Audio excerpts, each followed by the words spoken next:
ময়মনসিংহের ভালুকায় নারকীয় ঘটনা, হিন্দুকে মারধরের পর জীবন্ত পুড়িয়ে মারার অভিযোগ ময়মনসিংহে। ঘটনার সময় উল্লাস, ভিডিওগ্রাফি উন্মত্ত মৌলবাদীদের। কতটা ছবি দেখছেন আপনারা, এই মুহূর্তে ছবি দেখাচ্ছি আপনাদেরকে সেই ঘটনার, যেখানে একজনকে পুড়িয়ে মারা হচ্ছে, সেখানে নারকীয় উল্লাস। কতটা নিচে নামতে পারে একজন মানুষ, হিন্দুকে মারধর করা হচ্ছে এবং সেই জন্যই এই উল্লাস। জীবন্ত পুড়িয়ে মারার অভিযোগে ময়মনসিংহে দেখা যাচ্ছে ঘটনার সময় উল্লাস করছে তারা, মৌলবাদীরা ভিডিওগ্রাফি করছে, উন্মত্ত মৌলবাদীরা। ছবি দেখছেন আপনারা, নারকীয় সেই ছবি। যে ঘটনা দেখছেন, এই ঘটনা কোনো মানুষের পক্ষে করা সম্ভব বলে আমাদের মনে হয় না।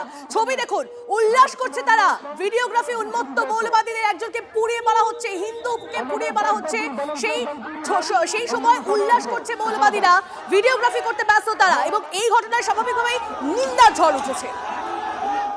বাংলাদেশের সিচুয়েশন খুব ক্রিটিক্যাল। অনেক খবর আসছে কি অনেক জায়গায় হামলা হচ্ছে। আমি এটাই আশা করি কি বাংলাদেশ সরকার ইমিডিয়েটলি স্টেপ নেবে। কালকে আমরা দেখলাম কি কিরকম এক হিন্দু যুবককে খালি ব্লেম করে ওকে জ্বালিয়ে পুড়িয়ে দেওয়া হয়েছে। তো এটা খুব দুঃখজনক। 21st সেঞ্চুরিতে এরকম ধরনের জিনিস হতে পারে, এটা ভাবাই যায় না। আমি এটাই আশা করি আর এটাই প্রার্থনা করি, করবদ্ধ প্রার্থনা করি কি বাংলাদেশ গভর্নমেন্ট ইমিডিয়েটলি স্টেপ নেবে আর যারা মাইনরিটিজ ওখানকার রয়েছে ওদেরকে সবাইকে সুরক্ষা প্রদান করা হবে।